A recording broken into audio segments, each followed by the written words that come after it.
So just continuing my look at the Retron3 by Hyperkin, I just wanted to say, now let me slowly move over here. Now if you're looking at the original Super Nintendo here, I'd say this unit is about twice as heavy as the Retron3. So that's a comparison. If you want to look, it's still bigger overall. And of course, you know, you're not just getting a Super Nintendo, but you're also getting a Sega Genesis. I thought I was going to be fancy here, and again, if you want to have a comparison on the size there. And I thought I would be fancy and show you all three systems, but I still don't have an original 8-bit Nintendo. So in comparison, another Hyperkin product, my only unit that plays original 8-bit Nintendo games, was the FCmobile II, also by Hyperkin, plays 8-bit Nintendo games. I did a look at this quite a while back now if you want to dig up that video. But with that in mind, I thought, hey, that has wireless controllers, and they're somewhat good actually. I quite like these ones. Unfortunately, even though both products are by Hyperkin, not compatible. That's a shame, but then again, it wasn't expected, and it's not exactly something they advertise, so you shouldn't expect that to be compatible. Would have been nice though. But that said and done, Hyperkin has produced quite a few clones. They are a manufacturer out of China, so yeah, that does mean, you know, cheaper quality. I mean, it is a Chinese product. I'm not knocking it. Some people will knock that and say, oh yeah, they just make cheap garbage. Well, you know what? I've got a Dingu handheld unit, and it does absolutely everything, and that thing was like under $100. So I'm not complaining. I love the fact that you get competition from you know, other countries who make all kinds of open-ended products that do amazing things. You know, they may not be of the highest standard, and you know, you may not want to drop them too far or anything like that, but hey, they're giving us alternatives. They're giving us a way to play our original classic retro games, and until some you know, Canadian or US manufacturers start doing that, this is the only way to go, right? So, you know, what can you do? You're going to get what you pay for. But that said, you know, I have no complaints. It's a pretty sturdy unit overall, and it's performed well with everything I've tried with it. Again, keeping the controllers in mind and the fact that it takes a couple AAA batteries there. I'll pass on those. They'll do the job in a pinch if I have nothing else lying around.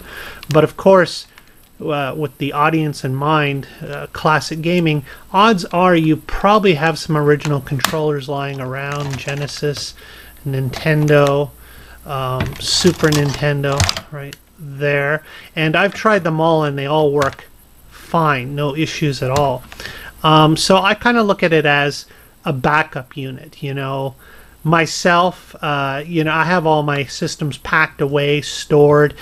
People come over, and you know, one's a Nintendo guy, one's a, you know, Sega Genesis guy. You don't have to argue. Just pull this sucker out. It's an instant conversation piece. Have some fun. You know, it's not 100% compatible.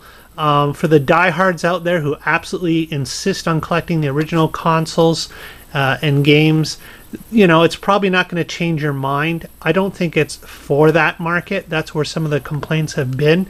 It is simply an alternative. I think it creates a convenience. I mean, hey, you got all three systems in one small, compact unit, and I haven't had any problems. You do have issues as clones go. They're not always 100% compatible. For example, Castlevania 3 doesn't work in this unit. Neither for the Sega Genesis does Virtua Racer. But unfortunately, those are some of the issues that you get when you go the clone route. And just to show you here, when you power on, you'll get a light indicating which cartridge slot is lit up there, which you select with this dial here for each platform. And oh, I did also notice another thing. Remember that switch on the back, the O and the J? Well, I tried several cartridges, but for some reason with the Jurassic Park, Now, as most of you know, or many of you know, some things are region locked when it comes to Sega Genesis, but not all. All my other Sega Genesis cartridges worked in either mode, but when I switch that cartridge to O and power on the Genesis, take a look at the screen here. Okay. Sorry for this method of doing it, folks. Let me get rid of that display right here. See, that boots up just fine. Now what I'm going to do is power it off. Now I'm going to move that switch to J, which is obviously for Japan. Power it on again, and now look at the screen. And what it says is, if you can't make it out, developed for use only with NTSC Genesis systems. Which is funny because Japan is also on NTSC, although it is a variant of the US NTSC system. But it may just in fact be a region lockout. So that tells me that that switch is actually creating an effect of emulating a different region of hardware, because the cartridge now thinks that you've plugged it into an incompatible system. So that's interesting. It should widen your selection of games that you can use, at least as far as region lockouts go. But my understanding, European and PAL cartridges, I believe they may run on it at a different speed if you have a compatible monitor. But for example, I stuck in my Super Nintendo Smurfs game, which is PAL only, and a message came up saying that it was for PAL European systems only. That would not run no matter what position the switch was in. So that's something to keep in mind. I mean, you're buying the unit to play US cartridges. You can play also Japanese. You may not be able to play all European PAL territory cartridges. So anyways, I'm going to wrap it up, show you some gameplay. Check it out. I think it's great if you want to order one. Follow the link in the description to Stone Age Gamer. Good service, good communication, good prices, and just for the record, there's no kickbacks here. I bought this unit. I paid for it with my own money, and I give honest and fair reviews of what I honestly think. That's why I'm not saying, you know, run out and get one. It's not for everybody. It won't change your mind if you're a die-hard collector. But as a conversation piece, a good price, and something to save some space, I don't think you can go wrong. I think they're pretty cool. I like my first clone system. Thanks for watching, and talk to you later.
This was a triumph.